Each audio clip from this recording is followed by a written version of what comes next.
Hej vennerne. Hej. Goddag.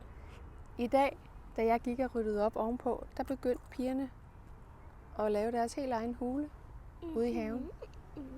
De brugte vores trampolin, de brugte vores havestol, og de har brugt vores airtræk, vores hoppemadras.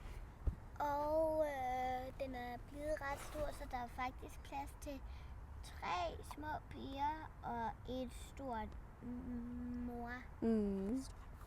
Det er rigtigt. Og vi var faktisk så heldige, at lige da vi var gået ind i hulen, hvad skete der så? Det begyndte at regne. Og så var det godt, fordi så fik vi en lille læseis, og så begyndte vi at læse i vores bog. Ja. Jeg begyndte at læse. Vi går Nora den gamle skide. Jeg begyndte at læse Se ud i. Og så har vi sammen indtalt Villads fra Valby. Og det er den, vi gerne vil læse med jer nu. Yeah. Så god fornøjelse.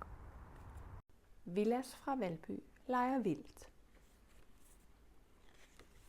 En god leg. Fridas mor kan nemt blive sur. Også selvom man rydder pænt op. Det ved Villads fra Valby. Han er lidt bange for Fridas mor. Hun skælder tit ud.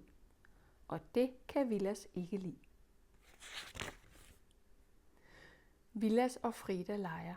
Villads er en fugl. Han flyver rundt i huset. Frida giver ham mad. Lidt brød og et æble. Det kan fuglen godt lide. Den bliver helt vild. Den flyver op og ned. Op på et bord. Ned igen. Rundt om Frida. Og op i et vindue. Frida griner. Det ser sjovt ud. Fuglen basker med sine vinger. Den fine blomst. Men fuglen har ikke set, at der står en blomst. Det er Fridas mors. Den er meget fin, og hun er meget glad for den. Fuglen rammer blomsten med sin ene vinge. Den fine blomst falder på gulvet. Det giver et stort brag, og potten går i stykker. Der er jord over det hele. Åh nej, siger Frida. Villads ser på blomsten.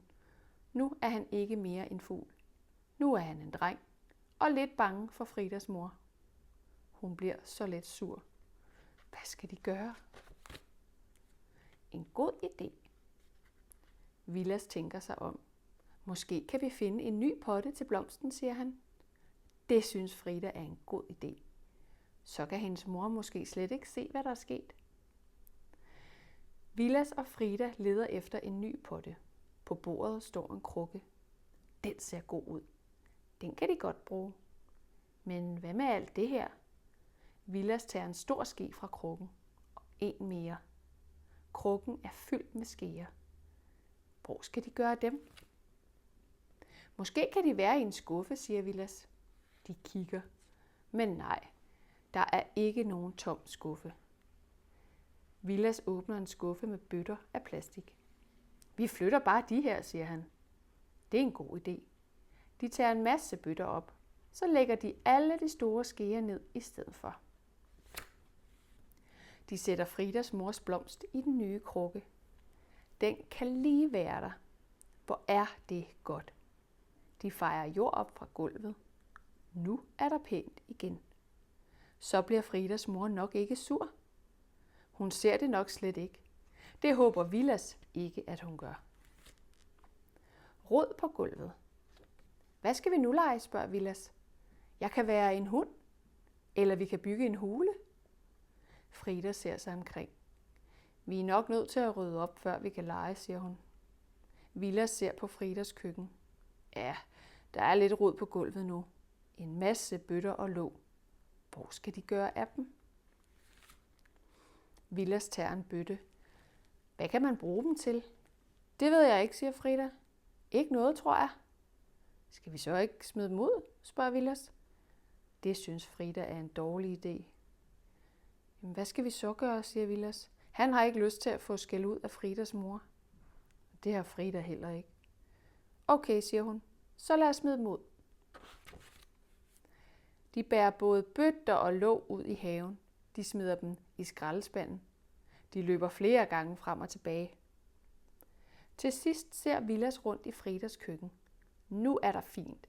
Der er ikke jord på gulvet, og ikke nogen bøtter. Man kan ikke se, hvad der er sket. Fridas mor. Nu kommer Fridas mor hjem. Hun har en bøtte i hånden.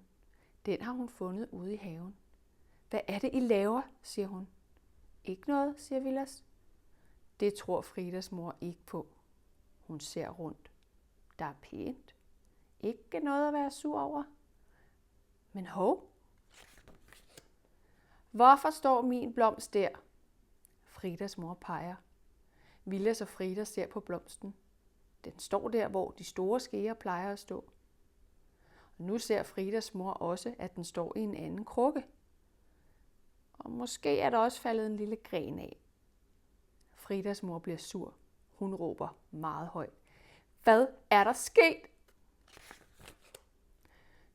Det var en fugl, der væltede den, siger Frida. En fugl? Frida nikker.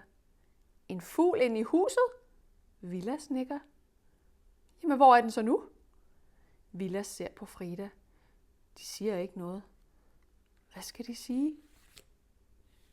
Vilas, siger Fridas mor. Er fuglen her endnu? Ja, siger Vilas. Den er her endnu. Det er jo ham, der er fuglen. Men det ved Fridas mor ikke. Hun løber ud for at finde Fridas far. Han skal fjerne fuglen. Fridas mor vil ikke have en fugl inde i huset. Jeg tror måske, du skal flyve hjem nu, siger Frida. Ja, siger Vilas. Det tror jeg også, at jeg skal. Slut. Tusind tak, fordi I lyttede med igen i dag. Det er simpelthen så hyggeligt. Vi glæder os så meget til næste gang. Hej hej!